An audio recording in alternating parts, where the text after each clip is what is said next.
Hello, kumusta kayong lahat? Welcome back to another video. This is video number 2 for module number 2.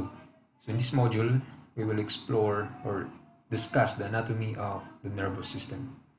So the main focus of this module is to explore the different parts of the nervous system and their functions. So tingnan natin kung anong functions ng brain, the spinal cord, the peripheral, and the central nervous system. So objectives is to identify the different parts of human nervous system, of course, and to explain the functions. So ito yung objective ng chapter or module 2. Okay. So kung pag-usapan ay the biological basis of behavior, hindi natin pwedeng kalimutan ang nervous system. So ito yung center kasi ng behavior, no? So, napakalaki, kung hindi siya ang pinaka-importante sa lahat, napakalaki ng kanyang kinalaman sa behavior or sa ang impact niya sa behavior ng bawat isa. So, kung naalala niyo pa yung inyong mga previous na biology class, ang nervous system ay binubuo ng dalawang major parts, no? Meron tayong central nervous system. So ito yung mula sa brain and spinal cord, and the peripheral nervous system. So tingnan natin yung book ni Pinel. So may mga images dito na hindi ko pinakialaman. Kaya ako nag-decide na ipakita sa inyo itong book niya dahil meron dito kasi yung mga pictures, yung mga images na makakatulong para mas maintindihan natin ang topic na to. So, hindi ko to kinopya dahil baka mamaya ma-charge tayo ng copyright issue. Although, I'm not sure din kung legal ba na ibigay natin tong book. Pero sa loob ng mahabang panahon, ito yung ginagamit natin na book sa biopsychology. Okay? I guess meron to sa internet. Try nyo i-download.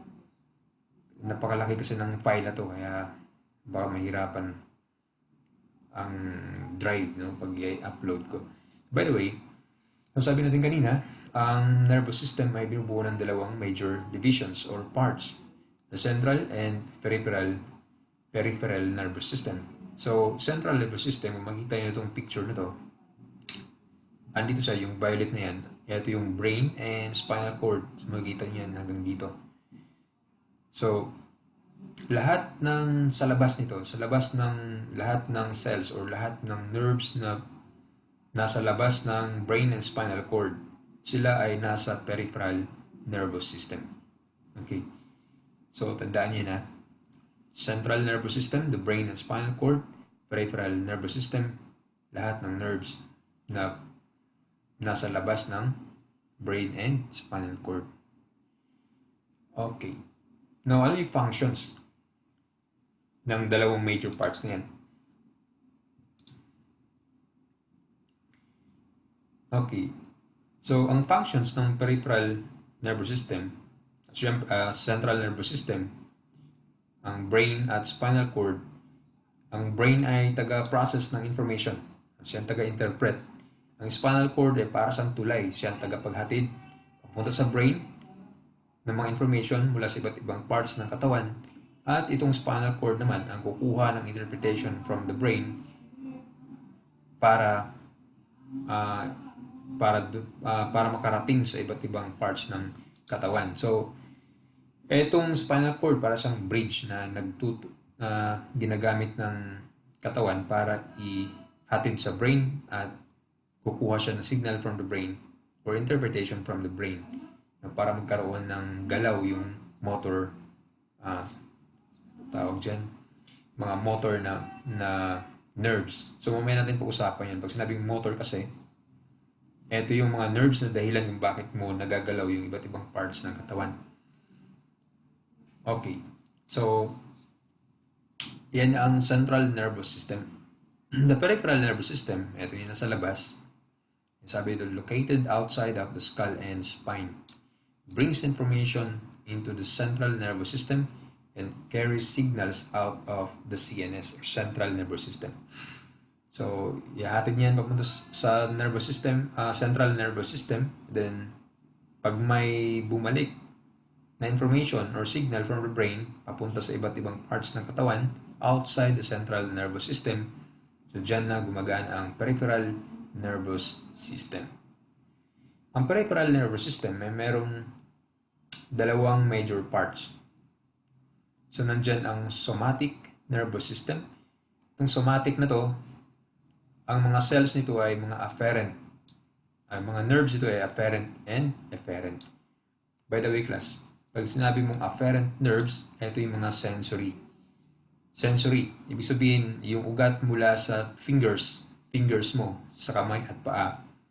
Yung mga nerves yan na nakakonekta pamunta sa spinal cord and sa brain, okay, nakakonekta sa central nervous system, sila ang mga afferent nerves, no? Halimbawa, napaso yung kalingkingan mo sa paa, sa kaliwa, o di kaya may ingrown. Nasugatan mo siya.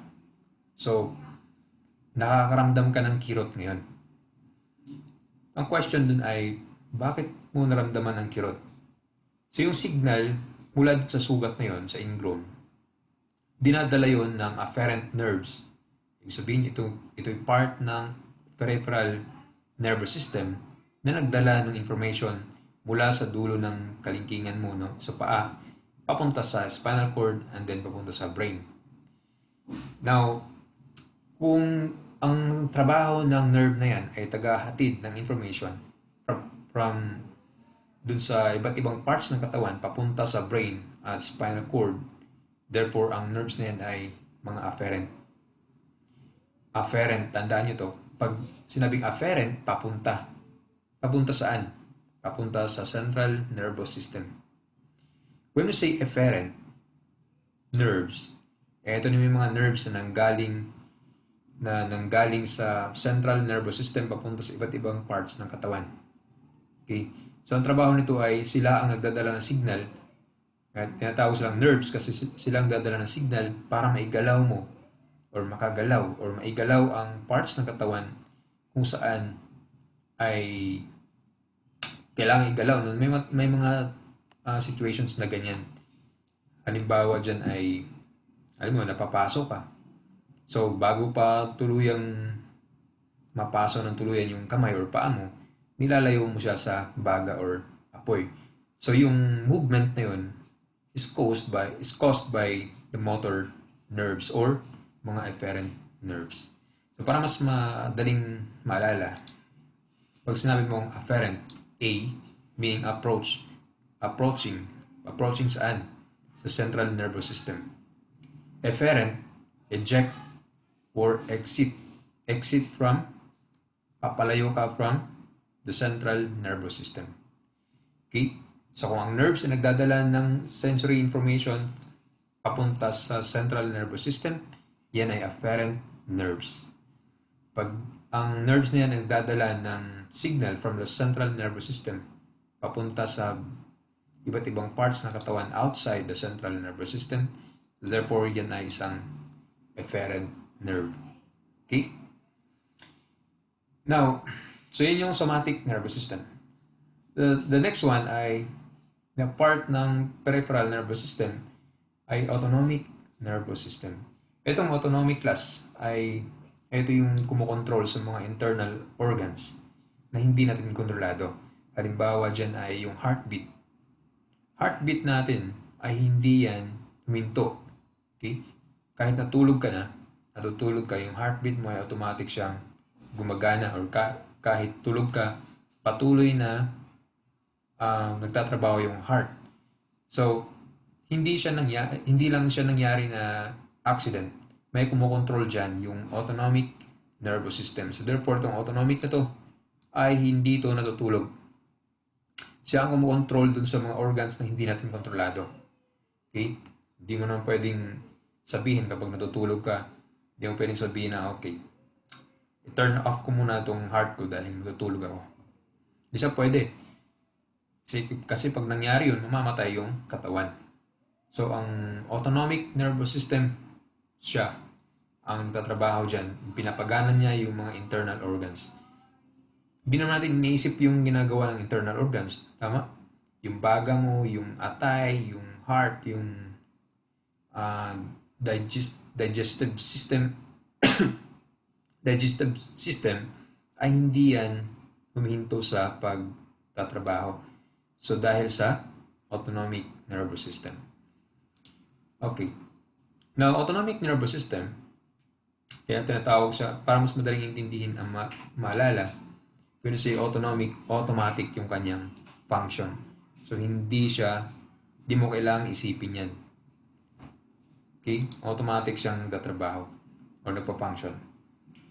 Ang autonomic nervous system, meron din siyang dalawang mga major parts. The first one ay yung sympathetic and parasympathetic nerves. And the first one is sympathetic. Sympathetic nerves, titignan natin yung book ni Pinel.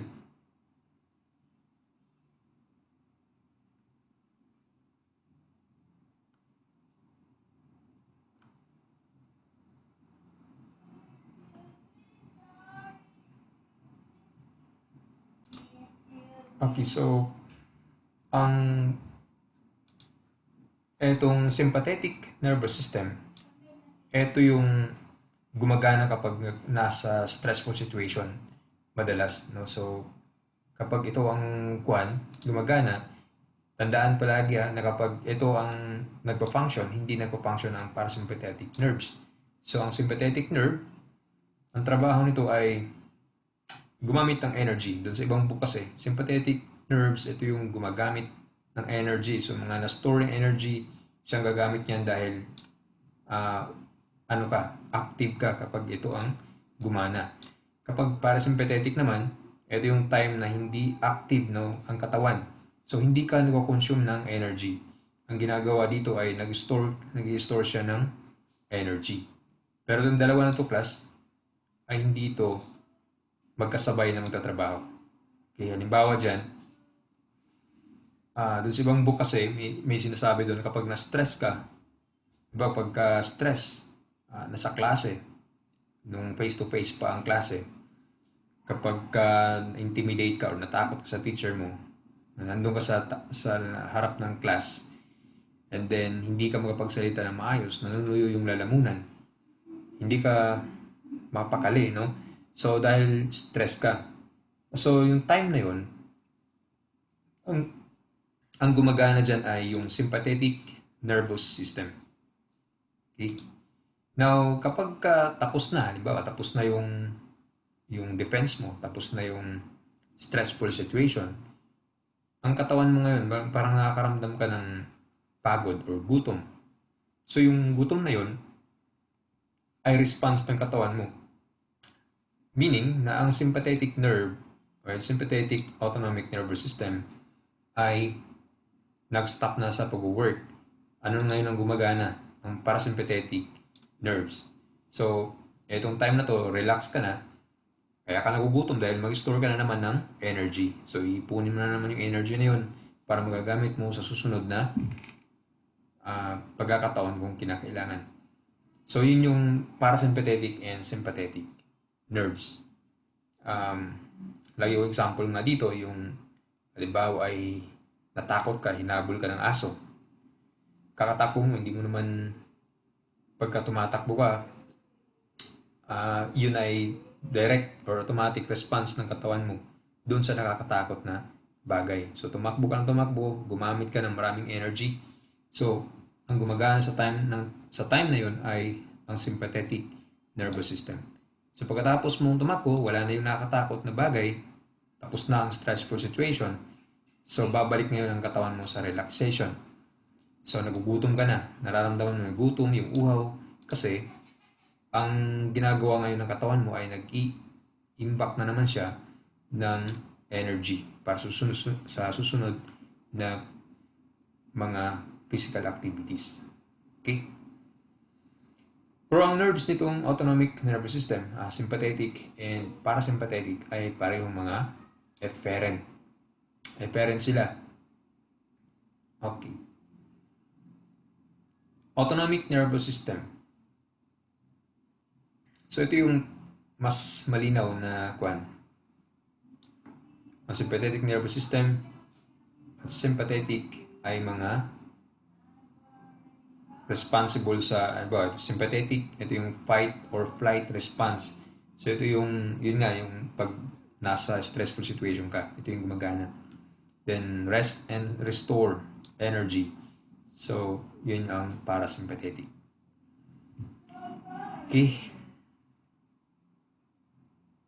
Okay, balik tayo sa book ni Pinel. Mas maganda kasi to. So ito yung overview, ito yung pinaka-layout ng nervous system. So central nervous system, inubuo ng dalawa yan. Meron tayong brain and spinal cord. And sa peripheral nervous system naman ay somatic nervous system and autonomic nervous system. So sa somatic, meron dalawang parts, afferent nerves at efferent nerves. So by the way, hindi siya major parts, kundi ito yung characteristics nitong somatic nerves. So ang autonomic nervous system naman ay merong mga dalawang major parts. Yun nga, yung sympathetic and parasympathetic nerves. So sa inyong abnormal psychology, kung meron kayong abnormal ngayon, psychology, ito yung madidiscuss ulit to dahil meron doon yung biological basis ng abnormal behavior. So babalik ulit kayo sa nervous system. Malaking discussion dito doon sa abnormal psych. Okay? Okay, so let's talk about the brain.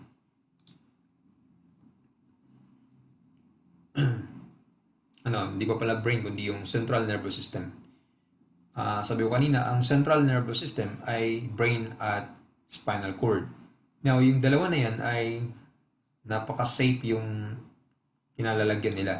Halimbawa, yung sa brain na lang, ay maraming mga hard materials na bumabalot dyan sa brain. Okay? Halimbawa, yung dura mater, tough outer membrane. Then, kasunod yan, mga arachnoid membrane, yung skull, after ng skull, sa baba ng konti, yun yung arachnoid and pia mater, and then cerebral fluid. So, ang brain basically ay hindi siya nakadikit sa skull. Ang brain ay nakalutang yan sa fluid, yung tinatawag na cerebrospinal fluid. Ito din yung fluid na dahilan ng mga hydrocephalus kapag ito ay sobrang dami ng fluid sa ulo. Kaya yung mga may hydro, binabawasan nila ng tubig yung ulo kasi masyadong marami, kaya lumalaki yung ulo. Pero actually, yung tubig na yan ay depensa ng utak. Kaya ang brain ay nakalutang talaga siya sa tubig. Kaya pagka naalog siya, hindi siya basta-bastang naapektuhan. Kaya nga yung boxer minsan ay, mga boxer guys, kahit anong suntok nila, hindi yan agad-agad na, kumbaga hindi makukuha yung brain, masisira. Halimbawa, yung mauntog ka ng malakas, hindi siya basta-basta nasisira kasi hindi siya nakadikit sa skull. Marami siyang mga cover. Okay. Maliban dito sa mga meninges na to, ventricles and cerebrospinal fluid, meron ding mga mechanism ang brain para proteksyonan ang sarili niya. Yung mga blood-brain barrier. So sa utak daw kasi, hindi lahat ng substances na nasa dugo or lahat ng chemical or lahat ng mga anong tawag natin dyan, mga molecules na nasa dugo ay makakapasok sa brain. Sinasala din sila. So sa pamamagitan ng blood-brain barrier, pili lang ang makakapasok doon sa brain. Hindi lahat. Okay? Hindi sa lahat. Ito yung sumasalubong tightly packed cell of blood vessel structures that prevent the entry of many molecules. So, hindi lahat ng molecules makakapasok doon. Okay? So, the physical protection, sabi ko kanina, yung skull, after ng skull, mayroon pa mga meninges, parang mga maliliit ito na mga plastic. So, yung brain may plastic siya nakabalot na ganyan. Before pa, ayun yung parang nagcapsulate ng tubig yung plastic na yun. So, dun sa papasok itong cerebrospinal fluid. Kaya nakalutang siya. Okay? Okay. So, ang central nervous system ay binubuo yan ng mga special cells. Ito yung mga neurons and glial cells. So, mga neurons ay mga special cells sila. Sila ang sa kanila nagtatransfer, sa kanila dumadaan ng information, sa kanila din nangyayari yung interpretation ng brain. So, itong neurons ay marami ito sa brain at sa spinal cord, lalong-lalo na sa central nervous system nga. So, sa susunod na chapter, tingnan natin doon natin makikita kung ano ang ginagawa ng neurons. So, basically, ang brain daw ay merong about 10% ng brain cells ay mga neurons. Mga 90% dyan ay glial cells. So, kukunti lang ang neurons, no? Ang glial ang marami. Ang function ng glial ay parang sila yung mga nagsisilbing frame ng utak, frame ng structure ng utak para hindi yan, para maging matibay yung kinalalagyan ng neurons. So, imagine na lang na ang neurons ay, nandito siya, marami nakakonekta sa kanyang mga glial cells as support system. So, yun yung main functions ng glial cells. Itong neurons, ito yung taga-process ng, or dito nagka-travel ang information. Okay. So, I hope nakikita nyo to. Ito yung neuron picture. Tingnan natin yung kay pineal. Mas maganda kasi yung kay pineal eh.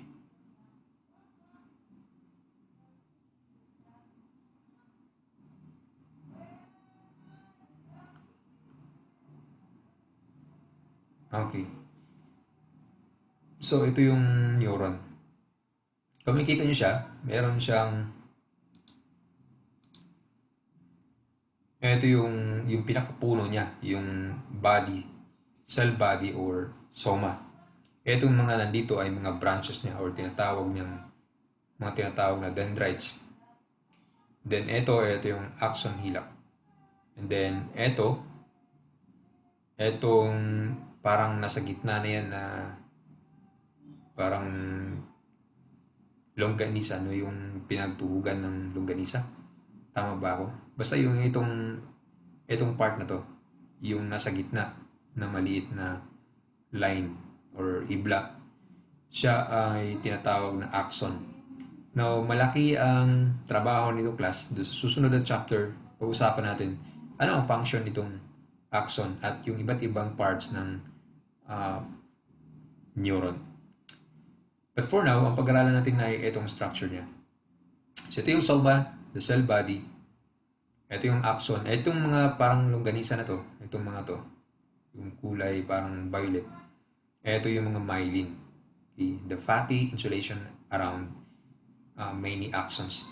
Now, usually, ang kulay ng myelin class is white. White sila. Kaya, yung area ng nervous system or central nervous system, especially ang brain, na white ang kulay, ibig sabihin daw na yung mga cells or neurons na nandyan ay may mga myelin. Ang neuron na walang myelin, ang kulay niyan ay parang gray siya. Kasi white kasi ang kulay ng myelin. So, ang parts ng nervous system na medyo gray ang kulay, lalo na sa spinal cord, maraming mga gray na area doon, yun ay binubuo ng mga neurons or mga cells na walang mga myelin. Kasi may mga cells na walang ganito. Okay? So, makita ninyo, yung dulo ng neuron na to ay ang dulo niya meron ding isang cell din, no? Pag-usapan natin yan susunod na chapter, paano ang nangyayari. Pero tandaan niyo na ang mga neurons ay hindi sila magkarugtong. Magkahiwalay sila. Okay? Magkahiwalay yung mga yan. So, sa dulo ng axon, may mga sanga-sanga ulit yan. Okay, may tinatawag na synapse or synapses. Ito yung gap between the presynaptic and postsynaptic neurons. So when you say presynaptic neuron, yan yung neuron na pinanggalingan ng signal papunta dito sa dulo. And then itong second neuron na to, ito yung magre-receive ng signal galing dito. So therefore, ito itatawagin nating presynaptic neuron. Ito naman ay postsynaptic neuron kasi siya ang taga-receive ng signal. So by the way, saka nyo maintindihan ng maigi yan kapag nasa next chapter tayo. So yun ang anatomy. So ito yung body cell. Nandito yung meron siyang nucleus na yung sa mitochondria. Mitochondria, ito yung part ng cell kung saan nagpupulo siya ng tawag energy na sa kanya ginagawa yung mga yun. Okay? Itong part na to, ito daw, pag pinalaki mo siya, sabi ko kanina, kapag ang signal, kapag ang electrochemical signal ay nakarating dito sa part nito ng dulo ng neuron ay may mga nakalagay kasi dyan. Nandyan na yung mga neurotransmitters. Ito mga to.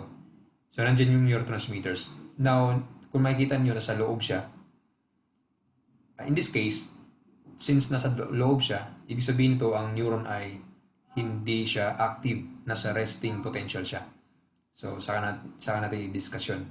Pero lalabas itong mga neurotransmitters na to kapag nakarating dito ang electrochemical signal. Okay? Okay. Next.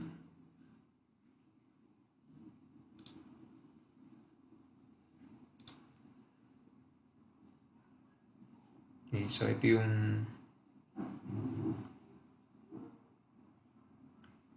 nabanggit ko kanina class na merong isang uri na maliban sa neuron, meron pang isang cell. Isang uri ng cell, yung tinatawag na glial cells. Ito yun. Ang glial cells ay merong 4 na klase. Merong tinatawag na oligodendrocytes. Ito yung nasa central nervous system. Okay, na mayroong mga myelin. So yung nasa brain, nasa spinal cord. Yung mga glial cells na nandun ay tinatawag na oligodendrocytes. Yung Schwann cells naman, ito yung nasa peripheral nervous system. Astrocytes, ito yung mga malalaking mga glial cells. Kaya siya tinatawag na astrocytes dahil star-shaped siya. Okay? Meron siya maraming functions.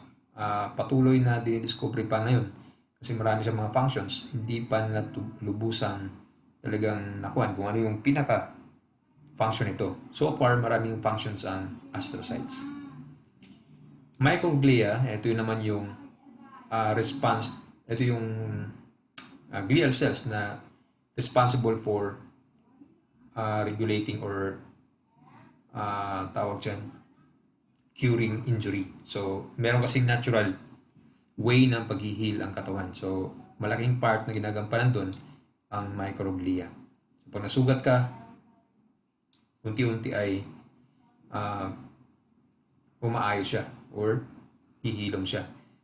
So, ito yung may malaking papel na ginagampanan sa process na yun. Okay? By the way, wala dito kasi sa module ko na yung iba't ibang klase ng neuron. Dito kay Pinel, sa book niya, meron dito yung iba't ibang klase ng neuron. So meron tayong tinatawag na unipolar neuron. So napapansin niyo, yung axon ay dire-diretso siya. Yung body niya ay nasa labas. Okay? Meron siyang axon, meron siyang dendrites. Pero yung kanyang soma or body ay nasa gilid, wala dito sa gitna. So tatawagin natin siyang unipolar neuron. Samantalang kung ang neuron ay merong ang cell body niya nasa gitna at yung dalawa niyang axon nasa gilid, tinatawag siyang bipolar neuron. Kung ang neuron ay ganito, okay, parang yung pinakita natin kanina, so tatawagin siyang multipolar neuron. Okay? At ito naman ang multipolar interneuron. Ito mga interneuron na to class, ito yung nasa gitna ng peripheral nervous system at central nervous system. Kung naalala nyo yung discussion natin sa Introduction to Psychology, yung reflexes, na kapag napasok yung kamay mo, automatic, halimbawa nakahawak ka ng baga, okay, before mo pa nasabi na masakit, na itapon mo na yung baga. Okay? So, ganun ang bilis lang kasi umikot lang yung signal. Umikot lang siya, hindi na siya nakarating sa brain. So, ang reflexes ay hindi kailangan i-interpret ng brain. Walang interpretation ng brain doon sa reflex kasi mabilisan siya. So, umikot lang yung signal from sa dulo ng kamay mo, yan yung peripheral nervous system. Umakyat siya dun sa central nervous system, dun sa may spinal cord, and then umikot lang siya. Bumalik siya sa motor neurons or motor nerves. So, bumalik siya agad dun sa peripheral nervous system. Ito ang nagdudugtong, nasa gitna ng peripheral at central nervous system. So, dito tumulay lang yung signal. So, sa case na gano'n, na napasok ka, nahawakan mo yung mainit, before pa na-interpret ng brain na mainit yun, naitapon mo na. Yung pagtapon mo, yun yung action, yun yung cause yun yung result ng action ng pag-ikot ng signal. So, ibig sabihin, natapon mo na, saka mo naramdaman na masakit. So, bakit mo naramdaman na masakit? Dahil nag-interpret na ngayon ang brain. May signal na bumalik sa brain at sinabi niya na mainit or napasok ka. Na-interpret ng brain yun. Pero bago pa niya na-interpret, na itapon mo na yung mainit na baga. So, yun yung function ng interneuron. Nasa gitna siya. Now, ang reflexes ay, balikan natin yung discussion sa Intro to Psychology. Ang purpose ng reflexes class ay para i-save ang katawan mo dun sa kapahamakan. Now, remember, kung wala kang reflexes, wala kang reflex na ganun, so, mabagal, no? Nahawakan mo yung baga, napasok ka na before pa na-interpret, bago pa na-interpret ng brain yung sakit. Okay? So, late na masyado. Ang dahilan ang pinaka-purpose ng reflexes ay yun na, ilayo ka agad dun sa kapahamakan bago pa ito maging malala. So, yun yung reflex. Maraming reflexes actually yung tao, kaya lang habang lumalaki kasi hindi na gagamit yung iba, kaya nawawala din sila. Okay?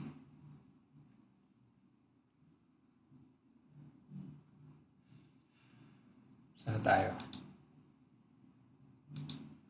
Okay, so dito tayo sa anatomical techniques and directions. Now, ang neuron class ay napakaliliit naman talaga ng mga yan. Hindi yan basta-basta nakikita kahit pag ginamitan ng high power na mga microscope. So, ang mga scientists mula pa noon ay gumagamit silang mga technique para makita nila yung itsura ng neuron. Okay, halimbawa ito. So, ang unang technique na ginagawa nung na-discover ni Golgi ay isang anong nga ba yung nationality nito? Basta European siya. Siya ang unang nakakita ng neuron. No? Accident lang yata ito. Nagkaroon siya may dye siya, nilagay doon sa tissue ng utak. And then, doon yan na-surprise siya dahil nagkaroon ng parang shadow, parang silhouette yung kanyang tissue ng brain. Parang binabad niya ito eh. Ito yung nangyari. So, nagkaroon ng stain or yung parang pangkulay kasi. Then, doon niya nakita na itong neurons pala ay ganito itsura niya. Okay, so, ito yung mga body, yung soma ng neuron, ito yung mga actions niya. So, nakita niya yan. So, yun yung first na picture yata ng neurons sa tissue ng brain. Makikita niyo yan, no? Sa magitan ng dye. So, ganun yung na-discover niya. Kailangan limitado yan, syempre. Limitado siya. Hindi mo makikita dyan. Wala kang gaanong information na nakikita maliban sa sizes ng body or sa iba't ibang parts ng neuron. So, nandyan yung gitna, itong malaki na to, ito yung mga soma or body of the cell or neuron. Okay. Next, meron silang ginagamit din, yung mga mas magandang gamitin, yung nasal stain naman. So, itong nasal stain ay medyo maganda na ang kanyang output, no? Mas maliwanag. Basahin natin. Although the Golgi stain permits an excellent view of the silhouettes of the few neurons that take up the stain, it provides no indication of the number of neurons in an area of interest. So, hindi nakikita, hindi nabibilang eh. Dito sa nasal stain, however, ay pwede siyang bilangin. So, ito yung kagandahan ng nasal stain.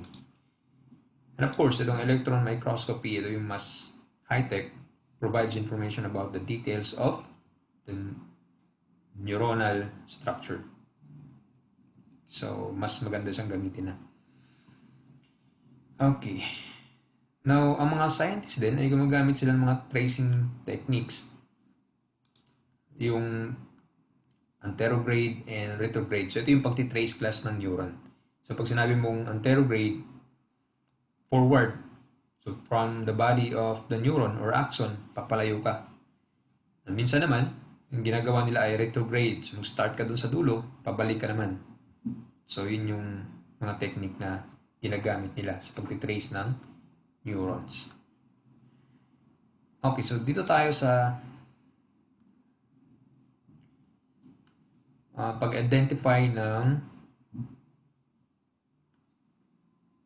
ito, sa directions in the vertebrate nervous system. Kung nagbabasa ka ng journal, may mga journal ng medical journal, mga neuroscience journal, may nakikita, usually sa mga medical journal, nakikita mo yung mga term na medial, lateral, proximal, distal. Etong mga to ay tumutukoy sa direction. Direction ng katawan. Okay. Ito yung tinatawag na anatomical directions. Now, kung wala kasing ganito, napakahirap naman kasi i-identify yung parts ng brain or ng nervous system na parang pag sinabi mong nasa dulo ng paano mo siya i-explain o paano mo siya ipaliwanag or ilarawan kapag hindi mo alam yung direction. So, parang nasa city ba, nasa isang lugar. Ang sinasabi mo na ang Muñoz ay nandito banda sa may blank-blank. Okay? So, ganun din kapag nag-identify ng parts ng nervous system. So, when you say medial, papagitna. No? Papagitna siya. Ang direction ay mula sa magkabilang gilid, papagitna. Yun yung medial or middle. Lateral, toward the side. So, mula sa gitna, pag ano naman. Okay? Ulitin ko ha, pag sinabing medial, mula sa magkabilang gilid, paharap or pagitna. Pag lateral, mula sa gitna, papunta sa magkabilang gilid. Pag sinabing proximal, close or malapit sa specific na area na tinutukoy. Then distal, malayo. Yan, pag sinabing distal area ng spinal cord, alam mo na kaagad na malayo ang part na yan. Baka nandun na yan sa dito sa may balakang mo, sa may sacral area. Pag proximal naman, ay malapit. So, tandaan nyo yan. Now, maliban dito sa direction to, meron ding mga sections na may mga term din na ginagamit din sa sectioning ng nervous system. Halimbawa dyan ay horizontal, frontal, and sagittal. Na itong horizontal, pakita ko na lang sa inyo yung picture no? Para mas, ito yung kanina, yung medial, lateral. Ito naman ay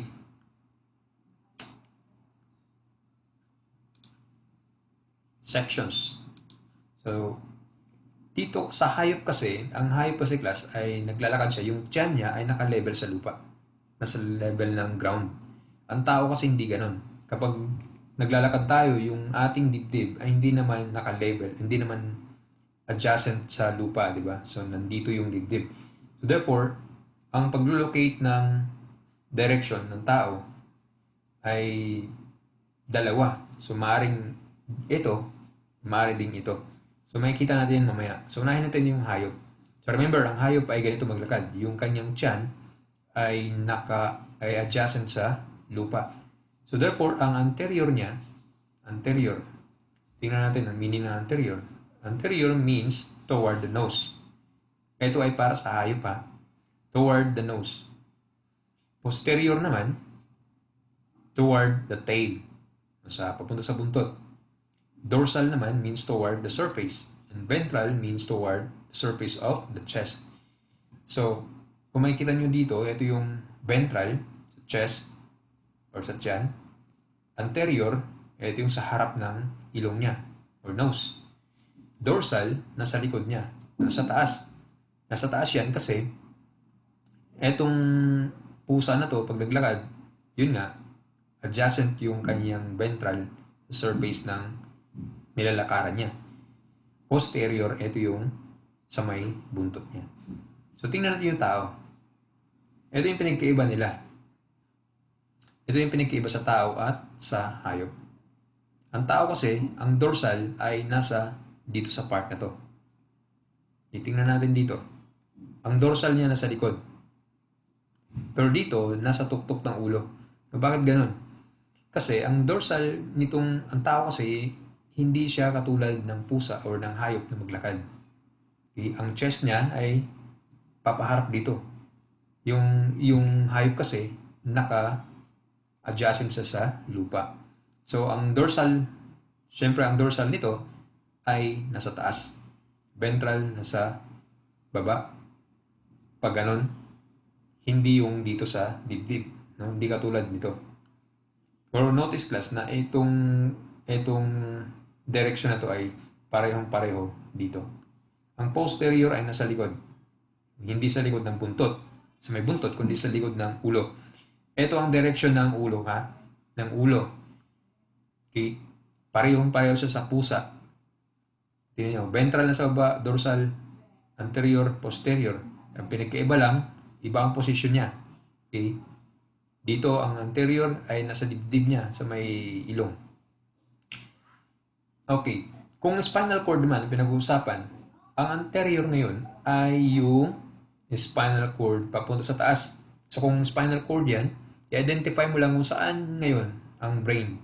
So, ang brain na sa taas niya, diba, ito yung spinal cord. Pinutol mo siya dyan. Then, ito yung karugtong ng brain. Andito yung brain. Ito yung spinal cord. Kinuha mo siya. Yung pag nilagyan mo siya ng label, yung area kung saan papunta sa brain, yun yung magiging anterior mo. Posterior, ito yung dulo ng, papunta sa dulo ng spinal cord. Ventral ngayon, ito yung sa chest. Ito yung papunta sa may dibdib. At dorsal, nasa likod. Now, notice na itong dalawa, parang pinlip lang dito. Parang ginanon lang siya. Ginanon siya. Kapag ulo ang ina-identify na direction, ito yung ginagamit. Kapag sa spinal cord, ito ang ginagamit. Okay? Sana ay nasundan nyo ako. Okay. Next. The spinal cord basically has the following components. So, sabi ko kanina, may mga gray matter dyan, white matter. So, gray matter, ito yung pinubuo ng mga cells na walang mga myelin. Ang mga white matter, ito yung binubuo ng mga cells na may mga myelin. So, tingnan natin yung sa book. By the way, nasaan yung sagittal? Ito pala yun, sections of the brain. So, horizontal, as lies parallel to the surface of the ground. So, kung ang brain, itong ulo ay, yung utak ay hatiin pa ganun, so itong hati na to ay tinatawag na horizontal kasi pa ganun siya. Frontal naman kapag ang hati niya or yung parts ay pag ganito. Hinati siyang ganun, so magiging frontal, slicing bread or salamay. So parang itong part to pag hinating ganun. Ito yung frontal. Sagittal naman, ang itsura ng sagittal ay ito. So kapag hinati mo siya pag ganun, so ang tawag natin dyan ay sagittal or sagittal plane. Okay?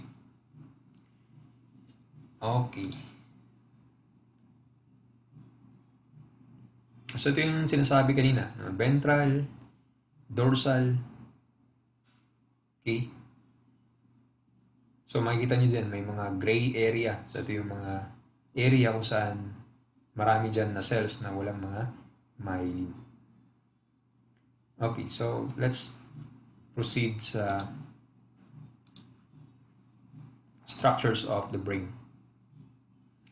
Now, hinati class yan sa 5 major structures ng brain. So, nandyan yung myelencephalon. So, nandyan yung medulla. Tingnan natin dito para mas malinaw. Mas malinaw kasi pag may picture eh. Ito yun. So, ang brain, kapag ka-developing pa lang siya, nagde-develop, ang pinaka-umpisa niyan ay parang ganito yung itsura niya. Sa umpisa. So, ito yung forebrain. So, forebrain, ibig sabihin ang cerebral cortex. Midbrain, so nandyan yung mga thalamus, hypothalamus, blah blah blah. Hindbrain, and spinal cord. Nung fully developed na ang utak, ganito na yung tsura niya. Ito na ngayon ang telencephalon. Okay? Cerebral hemisphere. So, yung mga nakikita natin na kulot-kulot, mga parang isaw na tabi-tabi. Yan yung tinatawag na telencephalon. Yung nasa gitna, diencephalon, the midbrain. And then, itong part na to, sa baba ng konti ng diencephalon, ay mesencephalon or the midbrain. And then, medencephalon. And then, myelencephalon. And then, spinal cord. So, pababa siya. So, ito yung structure ng brain. Okay. So, ano ang function ng bawat isa? So, tingnan natin dito. Myelencephalon, ang function niya,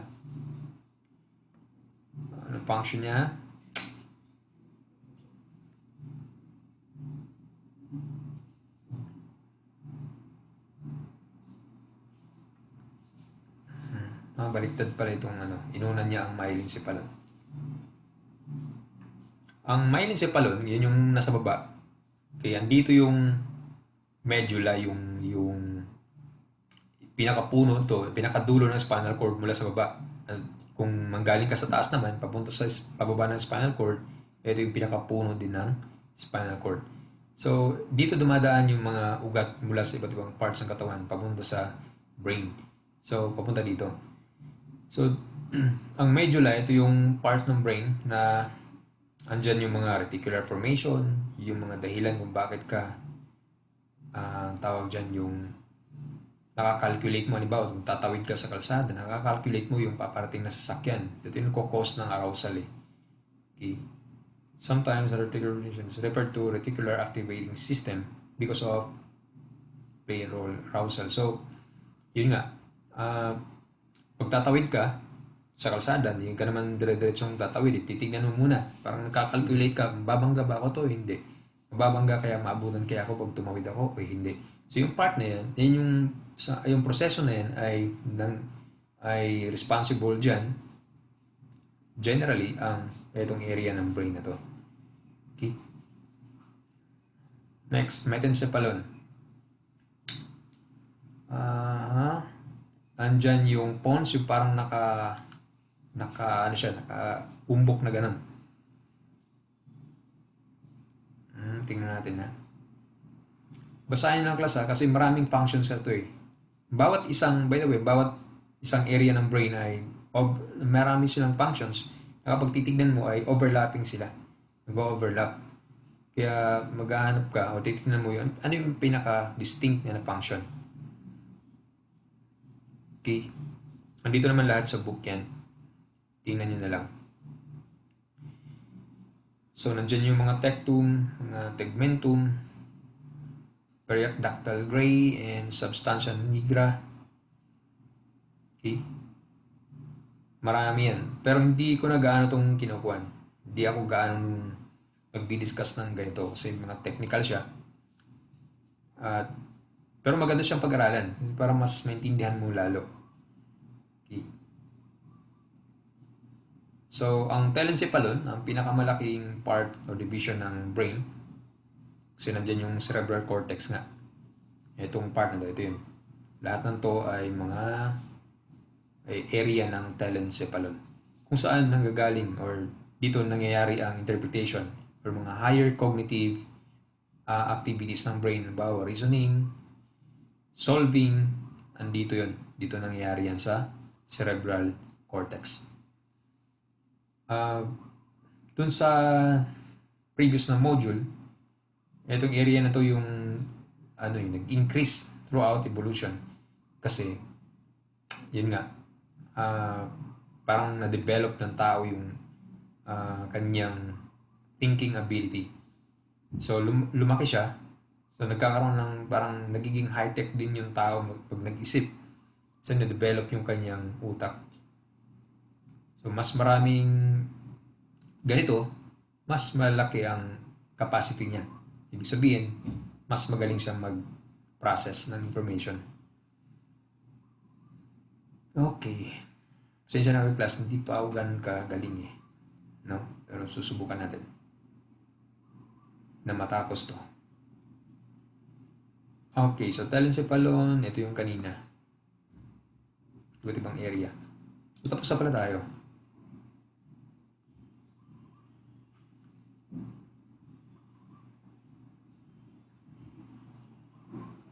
Try nyo i-download tong book ha. By the way, short lang talaga itong chapter na to. Kasi mga major parts lang ng brain ito eh. Okay. So, kung titignan nyo ang telencephalon, maraming mga parts din siya.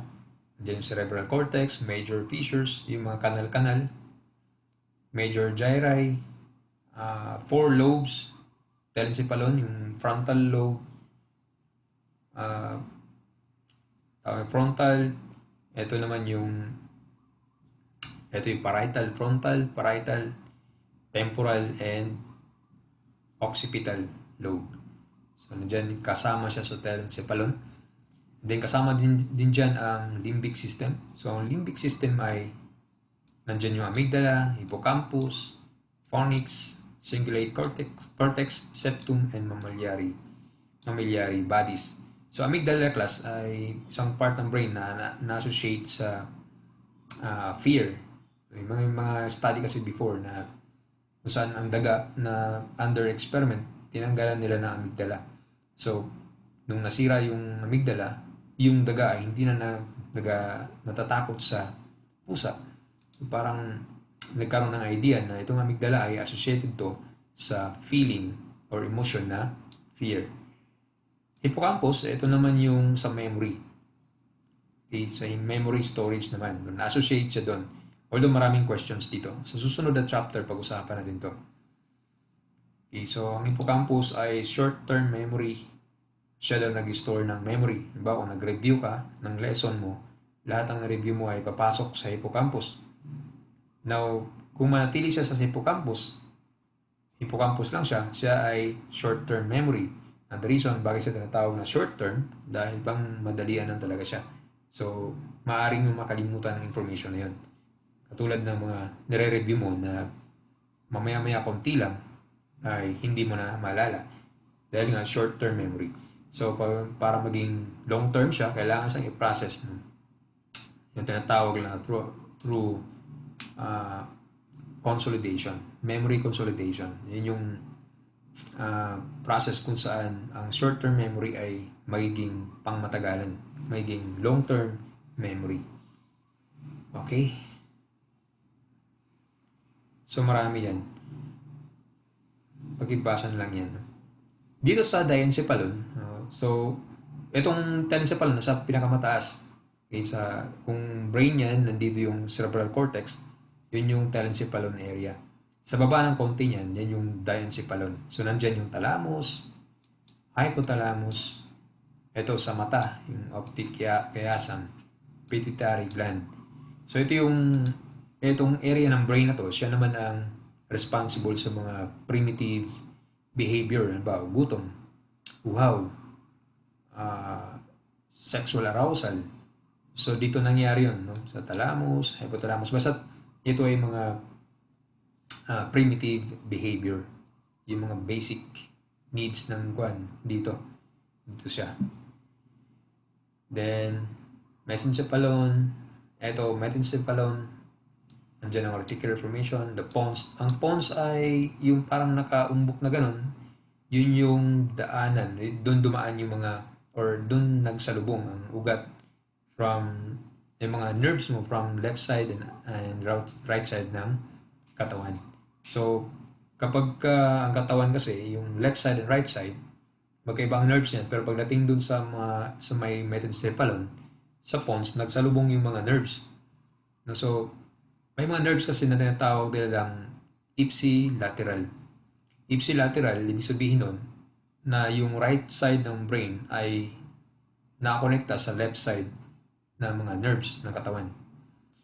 Meron namang tinatawag na ipsilateral, sorry. Ang ipsilateral ay yung right side ng brain konektado sa right side na parts ng katawan. Yung contralateral, yun yung nerves ng right side or left side ng katawan, parang baliktad siya. Kung contralateral, ang right side ng brain ang kumokontrol or konektado sa left side na nerves ng katawan. Yun din, ang kanan na or nasa right side ng katawan ng mga nerves ay konektado sa left side ng brain. So kapag ganun ang connection, ibig sabihin nun, ang connection ay contralateral. So kapag ito nakikita mo sa mga na-stroke, kapag ang right side ng brain, may isang part doon na kung saan pumutok yung ugat, sumabog siya, nagkaroon siya ng stroke, at yung nasa kanan na, dito sa part na to, sumabog yung ugat niya, and then naapektuhan sa paglakad niya or hindi niya maigalaw yung left side niya ng kamay or paa, ibig sabihin ang naapektuhan nun ay yung contralateral connection, yung mga nerves sa left side. So, meron naman kung dito ang pumutok na ugat at naapektuhan yung right side ng katawan, so contralateral pa rin yun. Pero kung dito ang pumutok and then naapektuhan ang right side, so ang connection na yun ay ipsilateral. Okay. So yun ang brain. By the way, ang brain ay hati. Nahati yan. Hindi siya buo, kundi hati. Parang ganito. Ito yung right hemisphere and left hemisphere.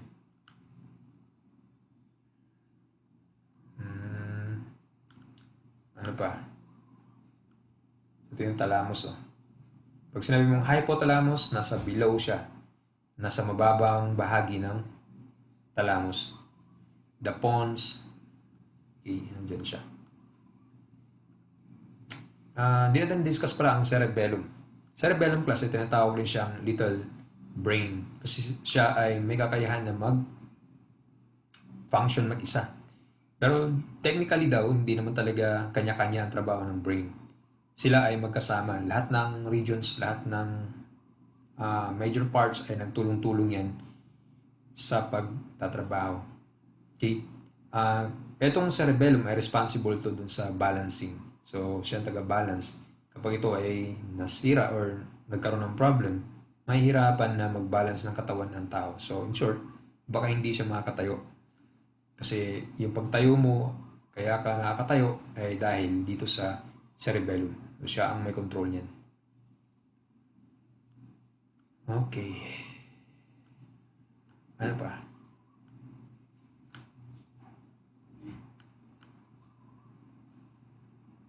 Okay, so I think na-discuss ko na lahat.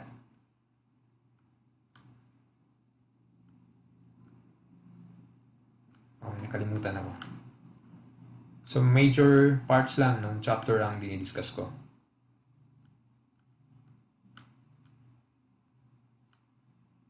Nervous system. Okay. So, yan ang chapter 2.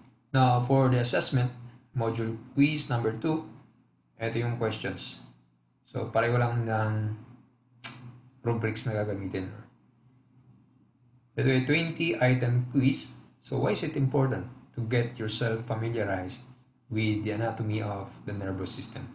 So, bakit nga ba ito mahalaga? So, sagutin yan sa hindi lalagpas sa 300 words na sagot. So, may mga tanong pala na nagtatanong sa akin na yung mga second year, anong gagawin nila dun sa pag-submit?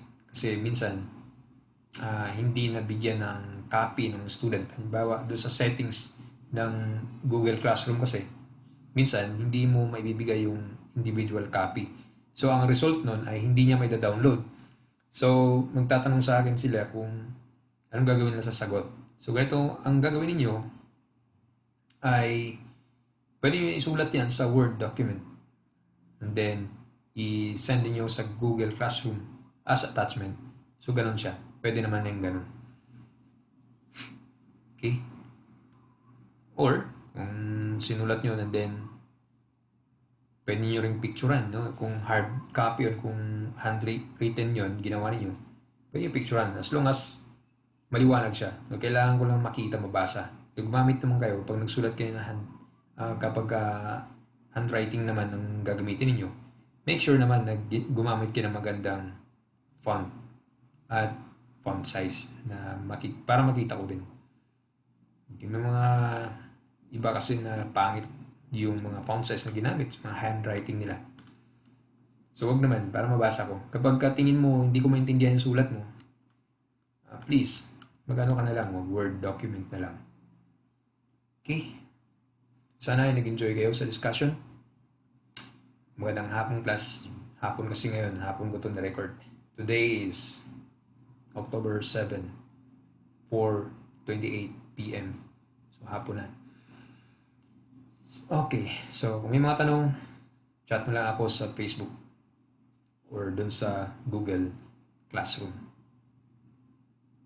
Okay, so as usual, never say goodbye. Just stay safe and always be happy, class. See you in the next video.